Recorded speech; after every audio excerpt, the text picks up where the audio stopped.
मित्रों, वाल्मीकि रामायण और अन्य रामायण में जो अंतर देखने को मिलता है वह यह है कि वाल्मीकि रामायण को तथ्यों और घटनाओं के आधार पर लिखा गया है, जबकि अन्य रामायण को जनश्रुतों यानी लोगों की भावनाओं के आधार पर लिखा गया है।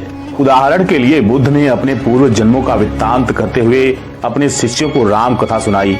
बुद्ध के बाद गोस्वामी तुलसीदास राम कथा को श्री रामचरितमानस के नाम से अवधी भाषा में लिखा। ठीक उसी तरह से जनश्रुतियों के आधार पर हर देश ने अपनी रामायण लिखी। रामायण को अब तक अन्नामी, बाली, बांग्ला, कंबोडियाई, चीनी, गुजराती, लाओसी, संथाली, सिंघली, तमिल, तेलुगु, थाई, तिब्बती, कावी आदि भाषाओं में लिखी जा चुकी है। तो आइए आज हम रामायण का सजीव लेखन यानी वाल्मीकि रामायण की रचना कैसे हुई इसके बारे में वृत्तांत से समझते हैं। तो वीडियो को पूरा जरूर देखें जिससे आप इस महान ग्रंथ के बारे में अच्छे से समझ पाएं। महर्षि वाल्मीकि को राम के जन्म से लेकर उनके राज्याभिषेक तक का इतिहास सुनाकर देवर्षि नारद वहां से चले गए। महर्षि वाल्मीकि राम विषयक लोक कथाओं के अतिरिक्त नारद के मुख से उनका क्रमबद्ध जीवन चरित्र सुन चुके थे। श्लोकों का आविर्भाव स्वयं उनके मुख से हुआ था। उन्होंने दोनों को सुंदर समन्वय करके सुसंस्कृत भाषा में एक सर्वोपयोगी सरस सजीव महाकाव्य प्रस्तुत करने का दृढ़ संकल्प किया। उनका शोकजन्य श्लोक संसार के सर्वप्रथम और सर्वश्रेष्ठ महाकाव्य का बीज बन गया। महर्षि वाल्मीकि जी ने बड़े मनोयोग से राम विषयक संपूर्ण मौखिक साहित्य का संकलन, अध्ययन और विवेचन किया। वे काव्य में राम का सुंदर से सुंदर किंतु सच्चा और प्रभावशाली चित्र उपस्थित करना चाहते थे। इसलिए उन्होंने प्रत्येक घटना के संबंध में अच्छी तरह छानबीन करके जो कुछ सत्य था उसी को ग्रहण किया। शुभ मुहूर्त में महर्षि वाल्मीकि शुद्ध भाव से पूर्व की ओर मुख करके पवित्र कुशासन पर बैठे और गंभीरता पूर्वक मनन करने लगे।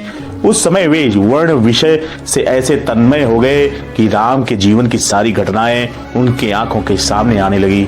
उन्हें अतीत का उज्जवल चित्र और राम का लोकोत्तर चित्र स्पष्ट दिखाई पड़ने लगा। वाल्मीकि के हृदय का रस स्रोत उमड़ पड़ा। वे रसमग्न होकर काव्य रचना में लग गए। उन्होंने मधुर और संयत भाषा तथा सरल जीवन शैली में राम का जन्म से राजरोहण तक का इतिहास ऐसी उत्तमता से लिखी कि प्राचीन विषय में भी नवीन और सर्वसामयिक प्रतीत होने लगा।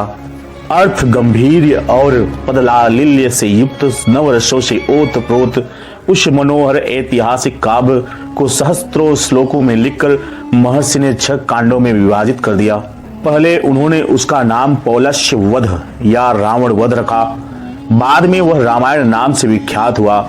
जिस समय यह ग्रंथ लिखा गया राम जी अयोध्या के राज सिंहासन पर विराजमान थे। संसार के आदि काव्य की रचना राम राज्य में ही हुई थी। भगवान वाल्मीकि रामायण की रचना करके ही संतुष्ट नहीं हुए। उन्होंने लोक कल्याण की भावना से प्रेरित होकर लोक रंजक साहित्य की सृष्टि की थी और जनता में इसके प्रचार की आवश्यकता थी। महर्षि के शिष्यों में लव और कुश उनके लिए सबसे अधिक उपयुक्त थे। दोनों बालक अत्यंत मेधावी तथा कुशल गायक थे।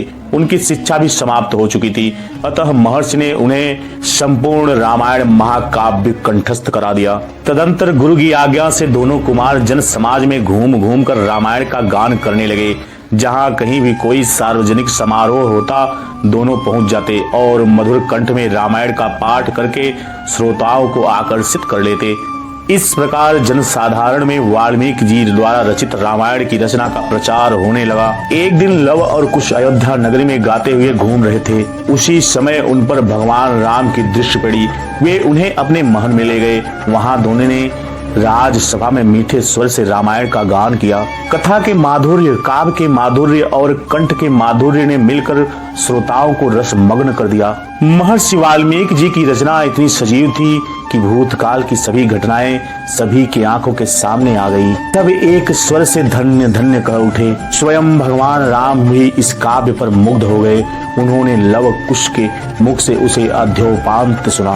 जय श्री राम। मित्रों, ऐसे ही रोमांचित और विषयों से परिपूर्ण चैनल नीला पत्थर, तो चैनल को सब्सक्राइब जरूर करें और बेल आइकन जरूर दबाएं जिससे आपको नई वीडियो की नोटिफिकेशन मिलती रहे। जय श्री राम।